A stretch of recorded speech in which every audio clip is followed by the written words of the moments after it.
now today, that time is up. There's no more giving you lies. We're not African. We're not black. We're not Jamaican. We're from the 12 tribes of Israel. And it's high time you wake out of sleep. Christianity is a damn drug. Christianity is a curse to our people. This is reality. That's right. This is reality. We're going to show you why. You have destroyed yourself. So we're supposed to give a warning. We're not judging you. We're warning you. What have we seen any change? Have we seen anything that has changed our people? Changed our neighborhood?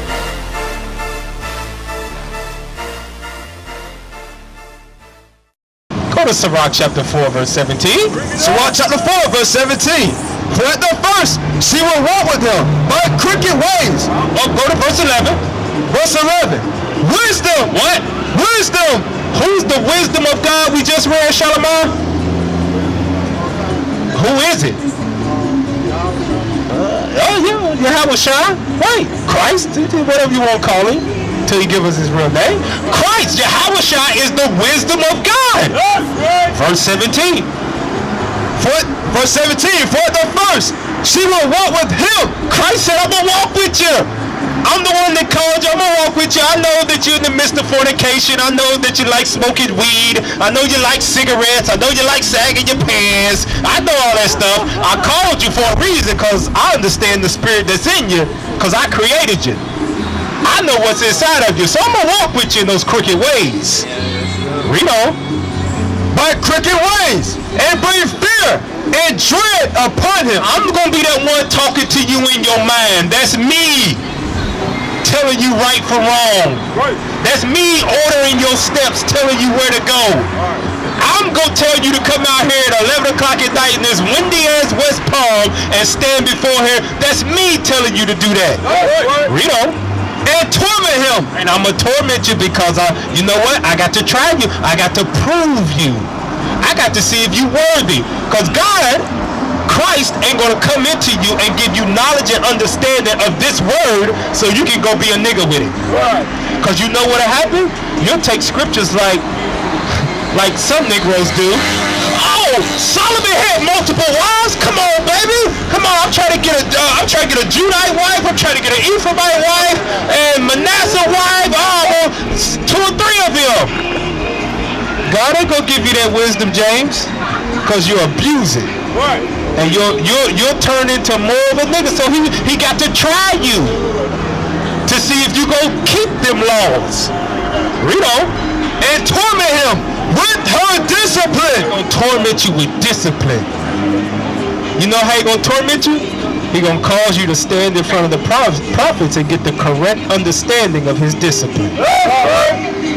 And you're going to walk away from here and you can go back to whatever understanding you had before that, but you're going to question it and it's going to be in your mind. Damn, is that right or is this right? Dang, is that, I don't know about that, man. Dang, man, is this right or wrong? I just don't know no more. It's so hard. That's torment because you turn your back on God. You turn your back on Christ, the wisdom of God. So, y'all don't believe in that multiple wife stuff, do y'all? Bring it out. I don't. If you want to know, I know. Exodus 21:10. Okay. Exodus 21:10. No, we can go to it. It's in the Bible. What does that mean? Let's go to it. Go to Exodus 21:10. Let's see. Hey, you remember earlier we just gave you the correct understanding of graven images, right? Yeah. So what's the chances of that Exodus 21:10 not meaning what you think it means? I don't know. Y'all show me. Okay, we're going to show you. Exodus 21:10. Yeah. The book of Exodus 21, verse 10. Let's start. Hey, you know what we're going to do, James? We're going to start at verse 1. It's in Ecclesiastes 2. Ecclesiastes what? 36 something. Ain't even know Ecclesiastes 36. It got 13 chapters in that book. Yeah, 12, right? It got 12 chapters. We got 12 chapters. I think the last verse might be 13, 14. Come on, James. You pulling the strings down, man. All right, we're going to start at verse 1 because we ain't going to act like this is Christianity. John 3:16, for God so loved the world, and close the book. When you want to live in your lust and turn your back on wisdom, you point out just one verse. Exodus 21 and 10. Well, what about verse 1? No, I ain't worried about that. Verse 10. Verse 10. That's it. Verse 10, man. Just verse 10. Let's read verse 1. Exodus 21, verse 1. Now these are the judgments which thou shalt set before them. If thou buy an Hebrew servant, your brother, you say, come work for me, man. I got some work for you. Read on. 6 years he shall serve. That's as long as the contract could be. You can't have him like the white man have us over here for 400 years. Right. Read on. And in the 7th he shall go out free. So the 7th year he's done working for you. Whatever debt he had, he done paid it off. The 7th year he shall go free. He can leave. Read on. He shall go out free for nothing. If he came in by himself, he shall go out by himself. If he were married, then his wife shall go out with him. If his master have given him a wife, and she have borne him sons or daughters, the wife and her children shall be her masters, and he shall go out by himself. And if the servant shall plainly say, I love my master, my wife and my children, I will not go out free. Then his master shall bring him unto the judges. He shall also bring him to the door, or to the doorpost, and his master shall bore his ear through with an awl. So he had to bore his ear through with an awl, because the law was it could only be 6 years. But he said, I want to be with you forever, because you gave me my wife and kids, and I know they're yours. So you say, I'm going to be with you, and this is going to be a sign to let everybody know you ain't slaving me over here. I chose this. Read on. And he shall serve him forever. And if a man sell his daughter, a woman. Now we're talking about the woman. So the first 6 verses was talking about the man, how it applies to him working for somebody, right? Now we're talking about the woman. Read on. And if a man sell his daughter to be a maid servant, now she's going to work for me to pay off whatever debt. Read on. She shall not go out as the men servants do. Hold on. It says she can't leave like he did. You know why? Because there was no such thing as an independent woman in Israel. It wasn't no, I got my own car, I got my own house. It wasn't no to the left. It wasn't none of that. You know what it was? If you was a daughter, you lived with your father. When you got married, you left from under your father's house and you went to your husband's house. It wasn't no just, oh, daddy, I'm 18 years old, I'm 19. I think I should have my own place. So I'm going to leave when I get enough rent money, okay? Bye, I love y'all. That wasn't it. We didn't roll like that. So God says she can't leave like the man left.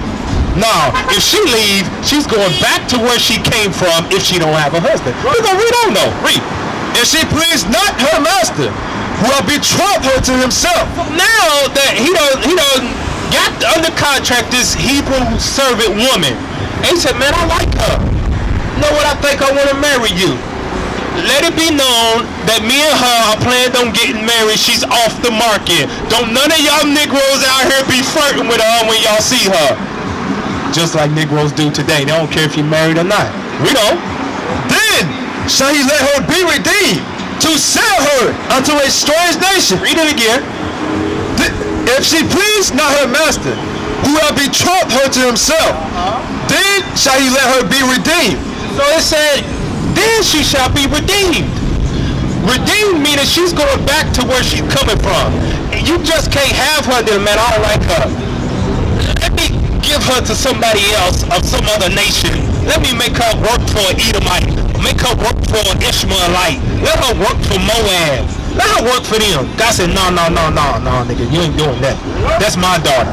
Read on. Send her back to where she came from. Read on. To sell her unto a strange nation, he shall have no power. You can't now lease her off to different nations. Read on. See, he have dealt deceitfully. How can he deal deceitfully with a woman after he betrothed her? How do he deal deceitfully? What's a modern day word for betrothal? James, you know? Shalom, you know? You know? What's your name again? Ryan, that's what I was going to say. What's a modern day word for betrothal?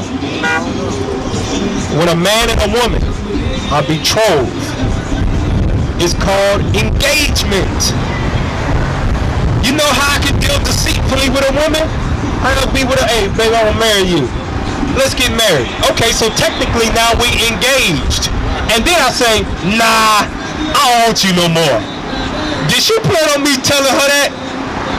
No, I just dealt deceitfully with her. I lied to her. I want you to be my wife forever. Then I changed my mind. Nah, I don't want you to be my wife forever. I just lied to her because she planned on marrying who? Me. Read on. And if he had betrothed her unto his son. So now, did you see how that said? I had her at first. She was betrothed to me. I said, no. I changed my mind. Now the son said, oh, yeah, I betrothed her to you. Read on. And if he had betrothed her unto his son. If he betrothed her to his son, is she still the other man's wife? This is why we gotta read the details. He said, now I betroth her to my son. Does that mean that it's still his? Or is it the son's? The woman. Read it again. This is the understanding thereof. That's why we can't just read verse 10 and say, hey, where the hoes at? This is why you just can't read verse 10 but hey, where the hoes at? I'm asking y'all a basic question because this is common English and it's going right over y'all head. You know what? Wisdom trying y'all. And it ain't gave you the understanding of that right now. But you gonna get it today. Read it again. And if he had betrothed her unto his son. So he betrothed her to his son. Now is she still the other man's? Gave it to the son. So now look at this. Is he now single or is he promised to be married? The man that gave her away, is he now technically single? They don't supposed to life away like that. You damn right you ain't supposed to do that. Now, is 99% of the Bible of us doing good or bad? Bad. Was Solomon supposed to have 700 wives and 300 concubines? But it never said that he committed adultery. And he never killed them, did he? It never said by him saying, He never killed Solomon, did he? no, but what I'm saying is by him saying all the wives. Right. It never said that he Right. for the date women from other nations. Right. But it never said he committed adultery for having all the wives. And he committed what? He committed sin from There you go. because he let the strange women make him serve other gods. He committed sin because he had multiple wives. What is that? 1 Kings 7, Deuteronomy 17. And then I'm gonna show you. he went off when he started serving other gods. All the strange women began to serve other gods. Let's see. Deuteronomy chapter 17, verse 15. Here we go. Deuteronomy chapter 17, verse 15. Thou shalt in any wise set him king over thee. Solomon was a king, right? And then we're going right back to Exodus 20 because I ain't forgot the thought. Solomon was a king. Read on. Whom the Lord thy God shall choose, one from among thy brethren. Shalt thou set king over thee. Thou mayest not set a stranger over thee, which is not thy brother. But he shall not multiply horses to himself, nor cause the people to return to Egypt, to the end that he shall multiply horses. For as much as the Lord hath said unto you, ye shall henceforth return no more that way. Not going back to Egypt physically. Go ahead. Neither shall he multiply wives. Stop. God just said the king wasn't supposed to do what? But why in some scriptures, just like in Deuteronomy, it say, if you have two wives and one, he basically like saying, if you have two wives, You know what that's and called? one of them you don't really like, You know what that is? You know what that is? God knew his people were going to do wrong. Alright, but this is another question I have. Hold on, we got to stick with that one. We ain't going nowhere else. He knew his people was going to do wrong. So guess what God put in the Bible? Dummy-proof laws. You weren't supposed to have them in the first place, but I know you Negroes is going to do it, so let me make a law so you don't deal deceitfully with them when you do it. That's why it's there. But we read, read it again. It says the love that you have for your first Go back. wife, you're not supposed to diminish. Deuteronomy chapter 17, verse 17. Neither shall he multiply wives. So the king was supposed to do what from the get-go? Not have more than one wife. All right then. So if he did it, he was in the midst of what? But it is. I mean, if you read the Second Kings, when he had all the wives, it's Right. not saying that he sins about the wives. Everything you read is not going to say, thou shalt not. No, I understand that. Sometimes it's going to say, neither. Oh, I understand that, but that chapter I kept reading because I wanted to understand it, and it said he went off because he was served of the gods. That wasn't his first thing going off. His first thing going off was because he had multiple wives. But he said, but he had wives of strange nations. Read it again. I'm reading you what the Bible says. Read it again. Deuteronomy chapter 17, verse 17. Neither shall he multiply wives. The king was not supposed to do what? But, okay, this two wives is not multiplying. It's really not multiplying. That's more than one. That's multiplying. Multiplying is like you say with King Solomon, he had many wives. More than one is multiplying. Yeah. Everybody out here agrees that, brother. Where 2 or 3 witnesses, I got one question. 2 or 3 witnesses, let the matter be true. Everybody out here say, yeah, more than one is multiplied, brother. Is this true, right? It's way Go ahead. more women going than men, right? What does that mean? No, I'm asking you. Yeah, it is. It's way more women Yeah, going but what does that than mean? men, What does that mean? right? Every man to one wife, so who all these other women supposed to have? Now, you know what you're doing right now? You leaning upon your own understanding. No, I'm asking the question. Okay. I ain't saying I'm asking the question. So you theoretically put that out there. I'm just saying, I know God doesn't make no mistakes. Hey, check this out. You know what when people ask questions, a lot of time when people ask questions, it's really smoke and mirrors for what they believe. They just want to see what you're going to say about it. Because the thought wouldn't be in your mind. Because I'm saying, why all these extra women? Who wants to come out? That ain't for me to find out. God told me to have how many wives? So I don't care about the rest of them. God told me to have one. If you want me to have more when that time comes, I'm going to have them. And it says that. But while you here, you are one. All right. Just like he said. Now, here's the thing. Are you in the kingdom, Shalomar? No, but before the kingdom, that verse when he said 7 women gonna take hold of one man. Right. That's before the kingdom, right? No. Not at all. That's on that other side. Because you read it, it's talking about destruction. And that's also talking about the history of when we got besieged by Nebuchadnezzar. It's twofold. But we just read, God told the king he shall not what? All right then. So Solomon wasn't right for having 700 wives. Now going back to Exodus 21 and 10. Exodus chapter 21, verse 10. If he take him another wife, So now he gave the first one away to the son. So it's no longer his no more. It's the son's wife, right? her food, her raiment, and her duty of marriage shall he not diminish. And if he do not these 3 unto her, then shall she go out free without money. So who's he talking about? So who's he talking about? Neither shall her duty of marriage be diminished. Food and raiment. So how does he have to deal with her?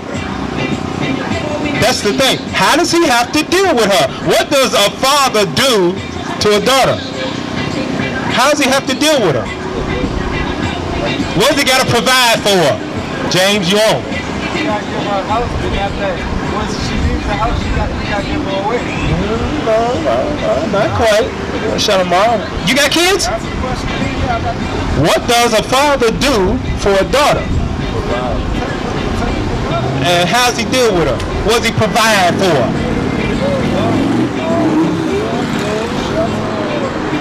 Read it again. Exodus chapter 21, verse 10. If he take him another wife, her food, her raiment, and her duty of marriage shall he not diminish. And if he do not these 3 unto her, then shall she go out free without money. So he has to deal with the woman he gave away as a daughter, and if he take another one, he got to supply the same things for her that he did for the first one he was supposed to take. That's dummy-proof laws for wicked people. Right. God put that in there. It's a whole chapter. Deuteronomy 21, God talks about if it's a man dead laying in the ground, you got to wash your hands clean, and then whatever he's closest to, then that's where the murderer is. He had to put those laws in there because our people was wicked. And if he would have judged us for every single thing he did, we wouldn't even be on the face of the earth right now. So now, go to 1 Corinthians 7:1. So breaking it up to today, now we understand Solomon was not supposed to have all them wives in the first place. Now once wisdom begins to trust you with her ways, she'll reveal to you that Solomon was somebody else in the spirit. You ain't there yet. You ain't there yet. You ain't there. What? Okay, go ahead. But what I'm going to ask you is, all the wives that Solomon had, right? I read in another scripture where he say, I went into her and became her husband, she became my wife. I went into her? Solomon? I think that's a Deuteronomy. I don't think it's Solomon. Yeah, I went into her and she became my wife. He said he went into her and had sex with her and she became his wife. It might be in with Songs of Solomon. It might be in Ecclesiastes. I don't know, but that's not talking about a figurative woman. Those books are parables. No, he's talking about a woman because he was saying that the father gave the woman to her. He say that she kept the woman in the house for a certain amount of days. Yeah, that's a parable talking about Israel. It's not talking about a literal woman. Yeah, that's a parable. It's not talking literally about a woman. But what I'm asking about Solomon, he literally married a wife. How did he become his wife? He took them as his wives. He had, remember, Solomon, the richest man to ever walk the face of the earth. He had enough money to take all their wives and provide for them food, water, and raiment. Oh, how did they marry back in the day? All right. Tobit 7, right? 14. Let's show you how they married back in the day, and this is how where America got it from. So that means that we can't walk around and say I'm married because we wrote some stuff down on a damn napkin and a crayon, wrote it out in a big pen, and say, hey, we married now. Oh no, we married in the eyes of God. No. This came from us. This is what you got to do. Tobit chapter 7, verse 14. And called Edna his wife, and took paper. He did what? Took paper, and did write an instrument of covenant. What would be an instrument of covenant that we call today between a man and a woman? What's an instrument of covenant? Marriage license. Because a lot of bugged out Israelites be like, hey man, Nick, you got the white man's marriage. We read that out the Bible. That came from the Israelites. That's our stuff. Ain't nothing they got. They ain't stole. The Bible says they thieves. Everything they got, they done stole. They took your marriage license, your covenant, and they brought it here, and they use it. And now you think it's the white man, but your ancestors had that from the get-go. So when you talk about Solomon, this is what he did. Read. And called Edna his wife, and took paper, and did write an instrument of covenants, and sealed it. So he sealed it. Marriage licenses. That's what he did. That's how he got married back then. The same thing you got to do now when you want to take a wife. And because if you don't, she's just a whore in the house. She's a girlfriend. Because if you die, then your parents is gonna take you who don't believe in this Israelite stuff, and they're gonna bury you in a Christian plot of land and put a little cross on your tombstone that says, "Here lives nigga coon name." They sure ain't gonna put Shalimar. Your name's Ryan. They might put that, but they ain't gonna put what you have woken up to call yourself down. And Lord's will, you get it changed eventually. So 1 Corinthians 7:1. 1 Corinthians chapter 7, verse 1. Now concerning the things whereof he wrote unto me, It is good for a man not to touch a woman. Not touch a woman, because now you can give all your time to the Lord, because you ain't worried about a woman. Read on. That's just like Jesus. He wasn't married, so all his time on earth was spent teaching. That's what he's talking about. Read on. Nevertheless, to avoid fornication, To avoid sexual sins, this is what you do. let every man have his own wife. His own wife. Is that plural or singular? Singular by Ryan. James? Shalimar? Okay. So, how many wives can we have? Shalimar? James? Ryan? know what my answer is. All right then. Yep, you already know. Matthew 19. Now, and some people are like, hey man, but it's in the Bible. Solomon did. You ain't Solomon. Negroes act like they son. Drop on me a deep proverb then, Negro. I move in silence like a G in lasagna. Negro, please. I read like Dr. Seuss Cat in the Hat, 21 Trap with a cat Mac. Negro, please. That ain't no damn proverb. That ain't no wisdom. You want multiple wives? Well, drop some wisdom on me like Solomon. You can't do it. You ain't Solomon. All right. And our forefathers wasn't supposed to do it, but God didn't judge them for it. Read on. Matthew chapter 19 verse 5. And said, for this cause shall a man leave father and mother, and shall cleave to his wife. To his what? To his wife. That's singular again, right? This is Jesus talking. You gonna leave your mother and father. You gonna stop being a damn mama's boy.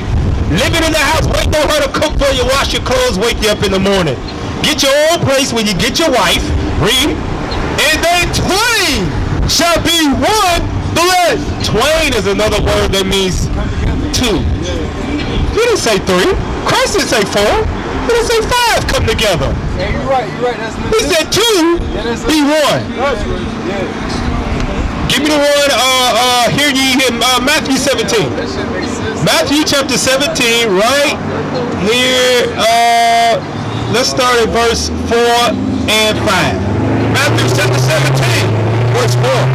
They answered Peter and said unto Jesus, Lord, it is good for us to be here. If thou wilt, let us make here 3 tabernacles, one for thee, and one for Moses. So one for you, Jesus, Yahweh by Hashem, whatever you call him. Christ. One for you, read, And one for Moses. one for Moses. Moses gave us the what? Laws. He gave us the laws, read on. And one for Elias. Elias, which is Elijah, was the greatest prophet because he was John the Baptist. Christ told us that. So he said, let us make one for you, the Savior. Let us make one for Moses, the lawgiver. And let us make one for Elijah, the greatest prophet to ever walk. Let's see what happens. While he yet spake, behold, a black cloud overshadowed them. And behold, a voice out of the cloud. Who's that voice that came out of the cloud? Who do you think is talking? Yahweh Shai, Yah, Jesus Christ. Read. This is my beloved son. This is my son right here. I know you see Elijah. I know you see Moses. This is my beloved son. In whom I am well pleased. Pleased at what he's doing. Hear ye him. Shut up, Peter. Do what? Hear ye him. Go back to Matthew 19 and 5.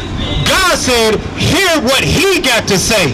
I know you reading all about Solomon. I know you reading about your forefathers. I know you reading about that. Oh, I know you read Exodus 21 and 10. All right, well, Jacob had Hold on. Read.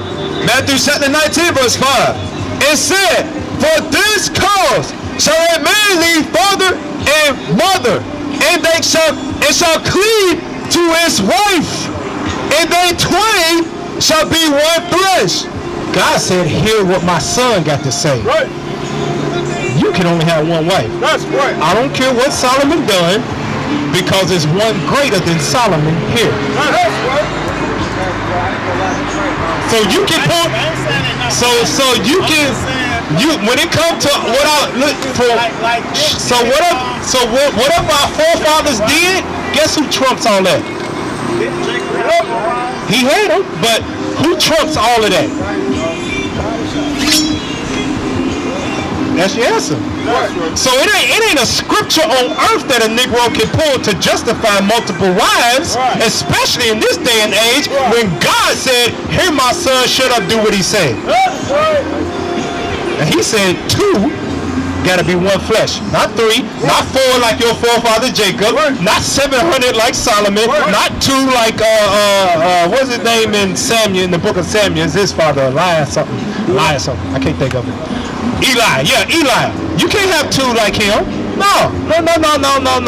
You Negroes, when I gave you that, you was treating them like whores. You was promising to marry one and then change your mind and then give her to your son. No, you can't have it no more. 1. Go back to Matthew chapter 19 and let's read verse 4. Because you know what we're going to do? I'm going to show you how it was never supposed to be multiple. Watch this. Matthew chapter 19, verse 4. Now we just read in Matthew 17, God said, "Hear who?" Hear his son, right? So let's see what his son says. And he answered and said unto them, have you not read that he which made them at the beginning? Made him what? At the beginning. Oh, he made him with Solomon. At the beginning. Oh, Eli. At the beginning. What about Jacob and his 4? At the beginning. Who did God make in the beginning, Ryan? Adam and who? Now you mean to tell me he didn't make Adam, Eve, and the other 600 women? Shalimar. Oh, okay. So he made 2, right? Oh, hold on, James, because we get somewhere. Christ referred to Solomon when it came to marriage.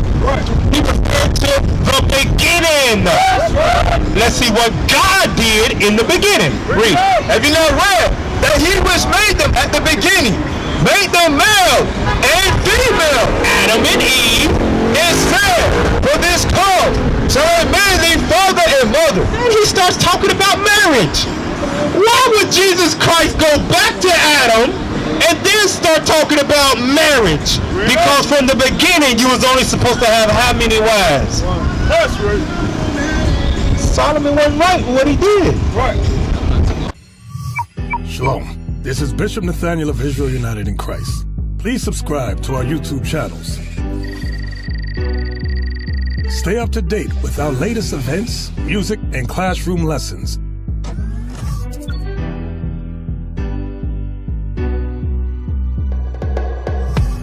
IUIC plans to continue visiting different countries where this gospel has not been preached before. IUIC needs your help in pushing this truth.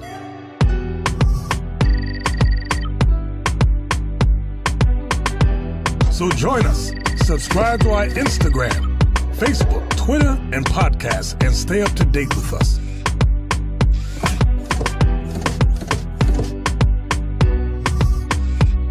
For more information, please visit www.israelunite.org.